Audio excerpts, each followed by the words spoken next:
యాకోబు తమ్ముడు మాట్లాడుతూ అపోస్తుల కార్యాలు 17:22లో ఒక విషయం మాట్లాడాడు. గ్రీక్ వెర్షన్ తీసి పెట్టుకున్నానా? అపోస్తుల కార్యాలు 17:22 పౌలు అరెయోపగు మధ్య నిలిచి చెప్పినది ఏమనగా, ఏథెన్స్ వారలారా, మీరు సమస్త విషయాలలో అతి దేవతా భక్తి గలవారై ఉన్నట్టు నాకు కనబడుచున్నది అని ఉంది అక్కడ. దీన్ని తమ్ముడేం మాట్లాడతాడంటే మూఢనమ్మకం అంటాడు. అతి దేవతా భక్తి అంటే ఏమన్నాడు? సూపర్స్టిషన్ అంటున్నాడు. అంటే మూఢనమ్మకం. ఇది అతి దేవతా భక్తి అనేది మూఢనమ్మకం అన్నాడు. అలాగే హనీ జాన్సన్ గారు మాట్లాడుతూ అంటారు, తమ్ముడు అతి చేస్తున్నారు మీరు అన్నాడు అక్కడ అన్నాడు. హనీ జాన్సన్ మాట్లాడుతూనేమో అతి చేస్తున్నారు అన్నాడు. ఇక్కడ నిన్న మా తమ్ముడు మాట్లాడుతూ అన్నాడు అతి దేవతా భక్తి గలవారంటే మూఢభక్తి మీద మూఢనమ్మకాల్లో ఉన్నారు మీరు అని ఉంది అక్కడ అన్నాడు. కానీ ఒకసారి చూడండి, మీకు స్క్రీన్ మీద చూపిస్తారు చూడండి.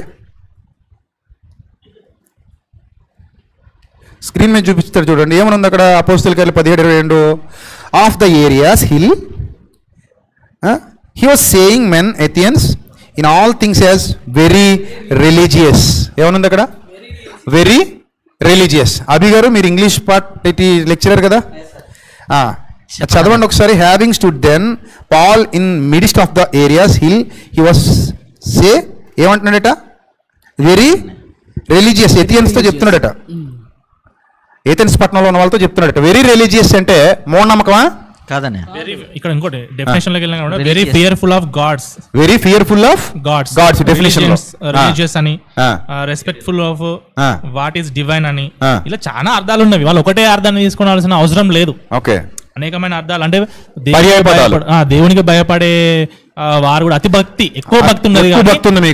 సందర్భాన్ని తీసుకుంటే ఇక్కడ ఏంటంటే వాళ్ళ అతి భక్తిని చూసి ఈ భక్తి నిజమైన దేవుడిలో ఉంటే బాగుంటది కదా అన్న ఉద్దేశంతో తెలియబడని దేవుడి గురించి ఒకవేళ ఆయన తిట్టుంటే కనుక, లేకపోతే ఆయన వ్యతిరేకించుంటే కనుక కింద మరి తెలియబడని దేవుడి గురించి ఎందుకు వివరించుకుంటూ వస్తాడు? అవును, తెలియబడని దేవుడి గురించి ఎందుకు గొప్పగా చెప్తా ఉంటాడు? అరెయోపగు సభలో అక్కడ చాలా రిలీజియస్ ఉన్నాయి. నీకు విచిత్రం చెప్పనా? ఈ అరెయోపగు సభలో యేసు ప్రభు పేరెత్తకుండా సువార్త చెప్తాడు. యూదుల దగ్గర మాట్లాడేటప్పుడు క్రీస్తే అంటాడు, కానీ పర్టికులర్ ఈ అరెయోపగు సభలో యేసుప్రభు పేరు ఎత్తాడు. ఆ పైన యేసుని గురించి పునరుద్ధానం గురించి ప్రకటించడం ఉంటుంది. ఎక్కడ 18వ వచనంలో. కానీ ఇక్కడ నుంచి మాత్రం కింద అరెయోపగు సభ, ఏథెన్స్ పట్టణం అరెయోపగు సభకు వచ్చేసిన తర్వాత ఈ అరెయోపగు సభలో మాత్రం తెలియబడని దేవుడు. మీరు తెలియక దేని యందు భక్తి కలిగి ఉన్నారో దేని యందు అని అన్నోన్ గాడిని చూపించి మాట్లాడతాడు. అక్కడే అన్న ఇంకో వచనం కూడా, ఎందుకనగా తాను నియమించిన మనుష్యుని చేత నీతిని అనుసరించి భూలోకమునకు తీర్పు తీర్చబోయేది ఒక దినమును నిర్ణయించి ఉన్నాడన్న మాటని ఇక్కడ యేసుక్రీస్తు దేవుడు అని కానీ యేసుక్రీస్తు అని కానీ కాకుండా ఒక మనుషుని చేత, ఎందుకనగా తాను నియమించిన ఒక మనుషుని చేత అని అంటున్నాడు అక్కడ. అంటే ఇప్పుడు ఇండైరెక్ట్ మరి యేసుక్రీస్తు ఇక్కడ వాడాలి కదా మరి పౌలు. అంటే ఇప్పుడు వీళ్ళు మణికంఠ కానివ్వండి, సృష్టి కోసం చెప్పుకుంటూ వస్తూ మనందరికీ తండ్రి ఒక్కడే, దేవుడు ఒకడే అన్న విషయం లేవనైతుంది. ఈ 31వ వచనంలో కూడా యేసుక్రీస్తు పేరు మరి ఎత్తాలి ఇక్కడ పౌలు గారు. ఎందుకు ఎత్తలేదు మరి వీళ్ళ దృష్టిలో? మరి పౌలు ఒక వేషధార, నిజంగా వీళ్ళు పౌలు గారిని కూడా వేషధార అంటారు. అంటే మరి అక్కడికి వెళ్ళి అరెయోపగు సభకి వెళ్ళి అరెయోపగు లాంటి సభ నీకు దొరికినప్పుడు యేసుక్రీస్తు చూపించాలి అక్కడ. ఒక యేసుక్రీస్తు అని చెప్పకుండా తాను నియమించిన ఒక మనుష్యుని చేత అని అంటున్నాడు. అంటే అసలు ఎంత ఇప్పుడు వీళ్ళకి మరి తలకాయలు ఎక్కడ పెట్టుకుంటారో మనకు అర్థం కాదు. ఇంకా ఎక్కడ చోట పెట్టుకుంటారులే కానీ మారితే చాలు మనకి. అంతే, మార్మన్స్ పొందాలి వాళ్ళందరూ, బ్యాచ్ మొత్తం. అంతే ప్రార్థన చేయడం వాళ్ళ గురించి. మరి లేకపోతే ఇంకా ఇంత కోపం నా మీద, ఇంత కక్ష, ఇంత ద్వేషం నా మీద. ఏమన్నాను నేను? యేసుక్రీస్తు పేరు ఎత్తలేదు, యేసుక్రీస్తు దేవుడు అని చెప్పలేదు అన్న వాళ్ళకి ఒక్క వచనం సరిపోతుంది. ఎందుకు అంత కూడా దొలతముడు పళ్ళు కొరికేస్తున్నాడు? ఇప్పుడు ఈ పళ్ళు కొరకడం అనేది పౌల గారి మీద కొరికేతే అయిపోద్ది. ఈ పళ్ళు కొరకడం అనేది పౌల గారి మీద కొరికేతే అయిపోద్ది. రాయడం ఇంకా ఇప్పుడు కౌంటర్ లేకుండా చేసేసండి పౌల గారు మరి. సో ఇది ఏంటంటే ఒక విషయంలో ఏదో విధంగా చెడ్డ చేసేయాలన్న భావన తప్ప ఏముంది అక్కడ? నువ్వు అన్నట్లు లేదు అక్కడ, మూఢనమ్మకం లేదు. ఉంటే చూపి రా, ఇదిగో హీబ్రూ బైబిల్, ఇది English Bible, English to Telugu మాడదాం. అన్ని బైబిల్లో ఉన్నాయి ఇక్కడ. వీళ్ళకి హీబ్రూ గ్రీక్ లో కూడా ప్రావీణ్యం ఉండదన్న. ఇప్పుడు హీబ్రూ గ్రీక్ ఉంది ఇక్కడ, మన దగ్గర ఉన్నాయి బైబిల్స్ మొత్తం. సరే మాట్లాడమందాం, ఏముంది ఇక్కడ? ఆయన మూఢనమ్మకాలు ఉన్నాయా? మీరు మూఢనమ్మకాలు కలిగి ఉన్నారన్నాడా? మనం అలాగంటే మనం ఆలోచిద్దాం. కొన్ని వేరే వెర్షన్స్లో ఎక్కడ ఉన్నదో చూపించిపోని, ఇక్కడ ఒరిజినల్ ఉంది నా దగ్గర. ఇప్పుడు ఆల్ రిలీజియస్ అంటే ఏంటి నీ ఉద్దేశం చెప్పు? వెరీ రిలీజియస్ అంటే మూఢనమ్మకమనా? పోనీ ఏమైనా ఆ అర్థం వస్తుందా? మూఢనమ్మకం అర్థం ఏమైనా వస్తుంది ఎక్కడైనా? పర్యాపదాలు ఏమైనా ఉన్నాయా? తెలిస్తే చెప్పు, తప్పే ఉంది. ఒకవేళ ఒప్పుకుందాం, పోనీ నిజమైతే ఒప్పుకుందాం, దాన్నే ఉంది, మనకు తెలియదు అనుకుందాం. పోనీ ఉంటే చెప్పు, నువ్వు ఇంగ్లీష్ లెక్చరర్ కదా, ఉందా అలాగే ఎక్కడైనా? లేదు. మరి ఇంకేం చేస్తాం? అంటే బాగా ఎక్కువ భక్తి చేస్తున్నారని, అలాగని వ్యంగ్యంగా కూడా కాదు, అరే మీరు అతి చేస్తున్నారు, ఎక్స్ట్రా కాలరు, అది కాదు. అలాగైతే అది మారరు. ఇప్పుడు నేను ఒక పాయింట్ చెప్తాను తమ్ముడు. మనల్ని ఎవరైనా తిడుతుంటే వాళ్ళని మనం ఇష్టపడతామా? మనిషి నైజం అది. మనం ప్రతి మనిషి నైజం ఏంటంటే మనల్ని ప్రేమగా మాట్లాడే వాళ్ళకి మనం దగ్గర అవుతాం, పిల్లలతో సహా. యుక్తిగా వారి భక్తిని ప్రశంసిస్తూ వాళ్ళ భక్తిని ప్రశంసిస్తూ దేవుని వైపు తిప్పాడు. అందులో కూడా అందరూ మారలేదు. మళ్ళీ 32 వచనంలో పునరుద్ధానాన్ని గురించి విన్నప్పుడు కొందరు అపహాస్యం చేశారట. వాళ్ళు చేశారు అపహాస్యం పౌలు గారి బోధని. మరికొందరేమో నువ్వు దీని గురించి ఇంకోసారి చెప్తే వింటా ఉన్నారట. పాప మేలు చూడంటే వీళ్ళకి ఇంకా అర్థం అవ్వలేదు. అంటే పౌలు గారి బోధలో కొంతమంది ఏమో ఎలవయ్యా అన్నవాళ్ళు ఉన్నారు, ఇటు ఇంత అలా చెప్తేనే ఎలవయ్యా అన్నవాళ్ళు కొంతమంది, ఇంకోసారి చెప్పన్నవాళ్ళు కొంతమంది. ఇప్పుడు మన వాళ్ళు ఏం చెప్పాలి? ఇప్పుడు మీ దేవుడు కాదు, మా దేవుడు, అవి రాళ్ళు రప్పలు అనాలా? అదే సత్యం ప్రకటన.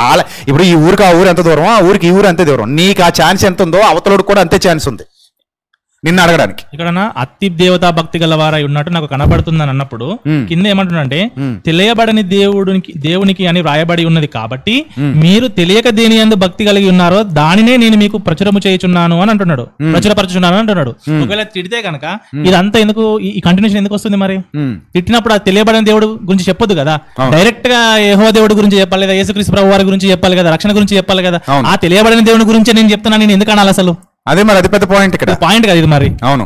ఇప్పుడు మీరు తెలియక దేని యందు భక్తి కలిగి ఉన్నారో దానినే నేను మీకు దానినే ఎందుకు అనాలి? డైరెక్ట్ ఇదంతా తీసేసి నిజంగా పౌలు గారిని చూసి నేర్చుకోలేదు. అది ఎంత యుక్తిగా తెలియబడిన దేవుడని వారు విశ్వసిస్తున్న దానినే అది యేసుక్రీస్తు ప్రభువుని ఎంత గొప్పగా పరిచయం చేస్తారు. అద్భుతం కదా. మరి 28వ వచనంలో కూడా మీ కవీశ్వరులు అని కవీశ్వరుల గురించి కూడా చెప్తున్నాడు. మరి ప్రవక్తలు అని చెప్పొచ్చు కదా, ఇజ్రాయేల్ ప్రవక్తలు ఇలా చెప్పారని ఇజ్రాయేల్ ప్రవక్తల గురించి చెప్పొచ్చు కదా. మరి ఇజ్రాయేల్ ప్రవక్తల కంటే కవీశ్వరులు గొప్ప వాళ్ళ, వీళ్ళ గురించి ఎందుకు చెప్పాలి? అంతే కదా. మరి తర్వాత ఇక్కడ ఇంకొక విషయం, అక్కడ ఆ ప్రజలకంట దేవుడు ఎవరో తెలియదంట. అక్కడ ఉన్న ఆ ప్రజలకి ఆ దేవుడు ఎవరో తెలియదంట. కానీ ఇక్కడున్న ప్రజలకి రాముడు ఎవరో ఈ ప్రజలకు తెలుసు కదా. మరి కనుక ఆ రోజు అతను ఆ విధంగా వాడుకున్నట్టు ఈ రోజు ఈ వ్యక్తి పేరు వీళ్ళకి తెలిసినాక మీరు ఈ విధంగా వాడుకున్నారు. అవును, వెరీ నైస్, వెరీ నైస్. అసలు వాళ్ళకి భక్తి దేవుడు అని తెలియకపోయినప్పుడు భక్తి ఎందుకు ఉంటుంది? అతి దేవత భక్తి ఎలా ఉంటుంది? ఇది మూర్ఖమైన వాదన కాకపోతే. ఇప్పుడు ఒక దేవుడు అని ఒక అతన్ని నమ్మితేనే కదా భక్తి ఉండేది. అవును. అసలు దేవుడని అసలు నమ్మనప్పుడు అసలు భక్తి ఎలా ఉంటది? అంతే కదా. మరి ఇప్పుడు వాళ్ళకి దేవుడు అనేది తెలియదన్నప్పుడు అసలు భక్తి ఎలా ఉంటది? దేవుడు లేని కాడ భక్తి ఉండదు. అవును. ఎక్కడైతే దేవుడు ఉంటాడో అది నిజమైన దేవుడా అబద్ధపు దేవుడు అని పక్కన పెడదాం. దేవుడు అని అనుకున్నప్పుడే అక్కడ భక్తి ఉంటుంది. దేవుడు అని అనుకున్నప్పుడు మాత్రమే అక్కడ భక్తి అనేది మనం కనబడుతుంది తప్ప దేవుడు అని లేనప్పుడు మాత్రం అక్కడ భక్తి ఉండదు. సో ఇది మూర్ఖమైన వాదన. వాళ్ళే కౌంటర్లు వేసుకుంటారు, వాళ్ళకి జ్ఞానాలు అనుకుంటున్నారు, కానీ ఇలా వచ్చి కూర్చున్నప్పుడు వాళ్ళు నిలబడలేరు. వచ్చిందన్న కాశీకి వెళ్ళేటప్పుడు ఎవరికి మీరు ప్రార్థించి పంపించారని అన్నారు. ఇది ఒకసారి కాశీకి వెళ్ళినప్పుడు నేను ప్రార్థించలేదు వాళ్ళు అన్నారు అక్కడ. జాతికి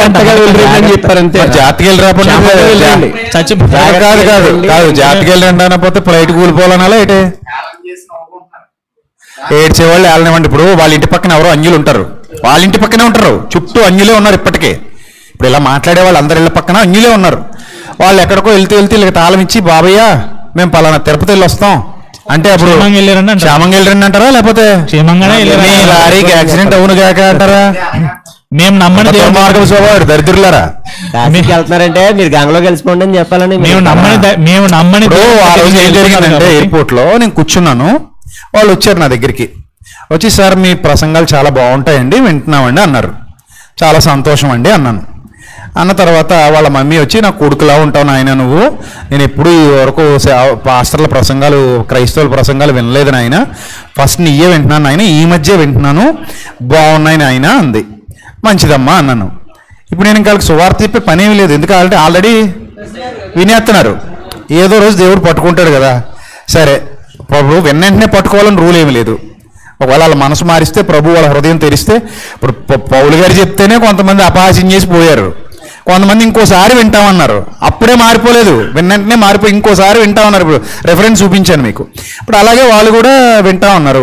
సరే ఓ ఫోటో తీసుకుంటాం, ఇంతే 5 నిమిషాల్లో అయిపోయింది అది. ఓ ఫోటో తీసుకుంటా ఉన్నారు, సరే రెండండి తీసుకోండి అన్నాను, ఫోటో తీసుకున్నారు. ఆవిడ నా దగ్గరికి వచ్చి చేతులు పట్టుకు నాకు నా బిడ్డ లాంటి వాడు నాయన నువ్వు బాగుండాలి అంది. నేనేమనాలి ఇప్పుడు? జాగ్రత్త వెళ్ళిరండి అనాలి. నేనేమనాలి? నేనేమన్నానంటే కాశీకి వెళ్తున్నాం బాబయ్య, మొక్కుకున్నాం మేము, కాశీకి వెళ్ళి వస్తామంటే మంచిదమ్మ క్షేమంగా వెళ్ళిరండి అన్నాను. అంతే. కూడా ఈ రకంగా వాడుతున్నారంటే వాళ్ళ జీవితాలు ఎలా ఉన్నాయో మనం అంటే నేను ఉన్మాదిని కాదురా బై. అంటే వీళ్ళ ఉద్దేశం ఏంటంటే అన్న, మేము నమ్మని దేవుడిని కాకుండా వేరే, అంటే మేము నమ్మని దేవుని దగ్గరికి వెళ్తున్నాం కాబట్టి మార్గం. ఆవిడకి ఇప్పుడు నేను పని కట్టుకు సుమారు చెప్పే అక్కర్లేదు, ఆవిడ ఆల్రెడీ వింటుంది. అవును, ఆల్రెడీ వింటుంది, వినే వచ్చింది, వింటున్నానని నాతో చెప్పింది. ఇప్పుడు రేపో ఎల్లుండో అవతల ఎల్లుండో ఏమో ప్రభు వారి హృదయం తెరిస్తే పట్టుకుంటే మారొచ్చు. అయితే అది కూడా వినకుండా చేసుకుంటారని మరి అంతే కదా. ఇప్పుడు నేను అక్కడికి వెళ్ళి కాశీ వెళ్తావా, బుద్ధి ఉందా లేదా అను, అంతే. ఓరి దరిద్రుడు, ఇన్నాళ్ళు మంచోడు అనుకుని చూసాం, రేపటి నుంచి నీ వీడియో చూస్తే ఒట్టని పోతారు. వీళ్ళకి అదే కావాలంట, వీళ్ళకి అదే కావాలంట. ఇప్పుడు ఏదో రకంగా మనం చెప్పేసామా అయిపోయిందా అండి, చెప్పేయడం ఏంటి, అయిపోయింది ఏంటి, గొడవ పెట్టేసుకోవడం ఏంటి, దూరం చేసేసుకోవడం ఏంటి, అదా ప్రేమతో దగ్గర చేసుకోవడం అంటే, అదా సువార్త ప్రకటించే విధానం. ఇలా అయితే ఇంకా మనకే మతోన్మాదులకి తేడా ఏముంది, మనం ఉన్మాదులమే. ఇంకా ఈ ప్రేమను బట్టి రానున్న రోజుల్లో దేవుని వైపు తిరగొచ్చు కదా నాన్న.